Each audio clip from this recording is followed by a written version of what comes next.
Students, today I am going to clear your concept related to the enzyme and its parts, and this lecture will clear your concept related to your chapter enzyme. So note down each and everything.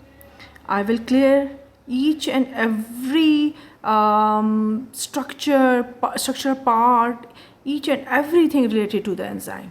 So the question of the day is the protein portion of an enzyme is called.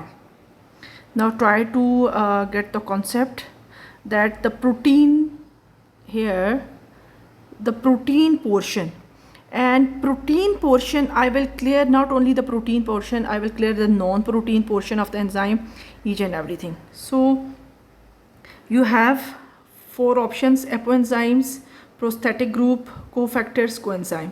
I will explain the apoenzyme, prosthetic group, cofactors, coenzymes, their differences, each and everything. Okay.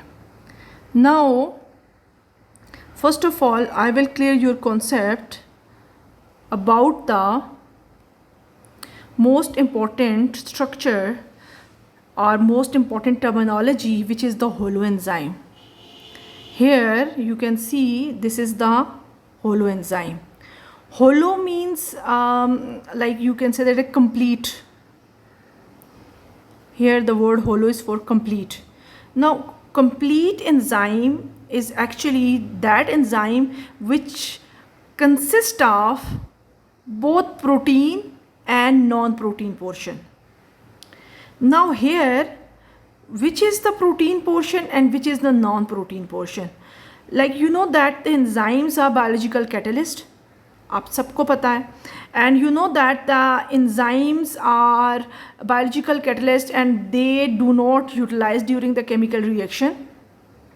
They have their active sites, they are protein in nature, they required in a minimum amount to accelerate the biochemical or metabolic reactions. You know that. So here I will discuss its protein and non-protein portion. Like you know that enzymes what क्या है कि वो protein in nature होते हैं, but only the protein portion is not capable to accelerate the biochemical reaction. तो यहाँ पे जो इसका प्रोटीन पोर्शन है आपको नज़र आ रहा है, ये है जी प्रोटीन पोर्शन, जो कि क्या कहलाता है, this is the apoenzyme. Apoenzyme is the protein portion of the enzyme. Now I will discuss the non-protein portion, because enzyme cannot work without its cofactors, coenzymes, or its assistants. Actually enzyme need assistance to do the biochemical reaction. तो यहाँ पे होलो enzymes में हम देखेंगे कि holo enzyme which consist of protein and non protein part. अब non protein part of the enzyme is called the cofactor. Now what enzyme part is the protein part is the apoenzyme and non-protein part is the cofactor. Now there are two types of the cofactor, as you can see here. Number one is prosthetic group and number two is coenzyme. Prosthetic group and coenzymes both are the cofactors. Students बहुत ज़्यादा confuse होते हैं, वो cofactors और coenzymes को लेके इस कदर कंफ्यूज होते हैं. तो आज उनकी कंफ्यूजन मैं बिल्कुल दूर करूँगी कि कोफैक्टर्स और कोएंजाइम्स जो हैं वो सब एक ही है, लेकिन अभी आपको पता चलेगा वो क्या है. अब कोफैक्टर्स याद रखिएगा कि टू पार्ट्स होते हैं, टू टाइप्स होते हैं कोफैक्टर्स के. One is the prosthetic group and other is the coenzyme. अब what is prosthetic group? Must keep it in your mind. This prosthetic group is permanently attached with the, यानी tightly bound होता है. Totally bound होने के साथ साथ ये permanently attached होता है, यानी एंजाइम के साथ हर वक्त अटैच्ड रहता है. ये कह सकते हो कि ये this is integrated into the structure of the enzyme, यानी enzyme structure is nothing without the prosthetic group. तो परमानेंटली अटैच्ड है, टाइटली बाउंड मैंने लिखा है यहाँ पे, आप नोट डाउन कीजिए कि यहाँ पे क्या है, दिस इज़ परमानेंटली अटैच्ड. और क्या है, integrated into the structure of the, like you can see here this is the prosthetic group. तो ये क्या है, इंटीग्रेट किया हुआ होता है into the enzyme structure.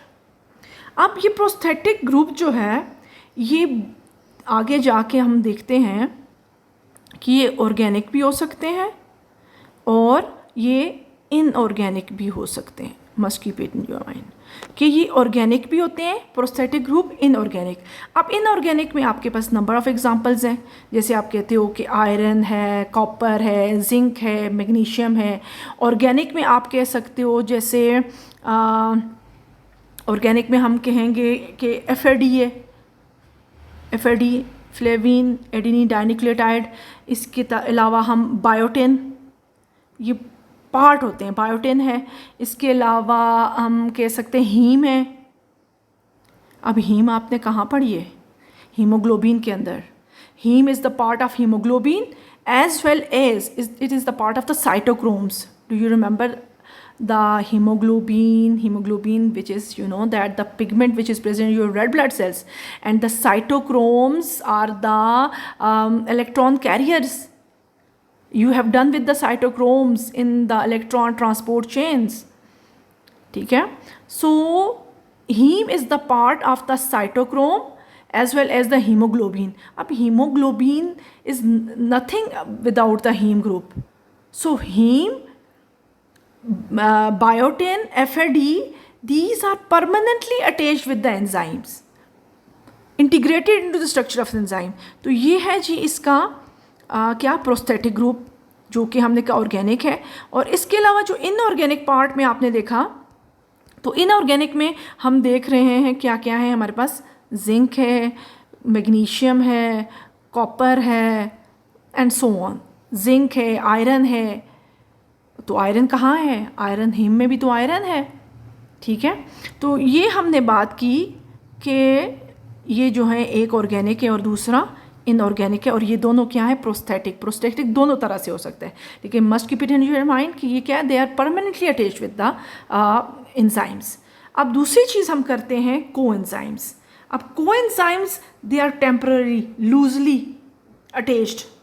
Must keep it in your mind, coenzymes one thing, they are loosely attached, like prosthetic group they are permanently attached. अब coenzymes, अब जैसे हमने कहा प्रोस्थेटिक ग्रुप है, they are organic both inorganic, लेकिन coenzymes are temporary। एक तो हमने कहा ये temporary है, loosely है। दूसरा हम कहते हैं कि coenzymes जो होते हैं they are always organic, ये हमेशा क्या होते हैं? ऑर्गेनिक होते हैं। अब लाइक आप कहते हो ATP है, ठीक है, एडिनोसिन ट्राइफॉस्फेट, बहुत ज़रूरी है एंजाइम की फंक्शन के लिए। और सबसे बेस्ट एंजाइम आपने देखा ATPase which help in the ATP synthesis. ठीक है, तो ATP अटैच्ड है उसके साथ।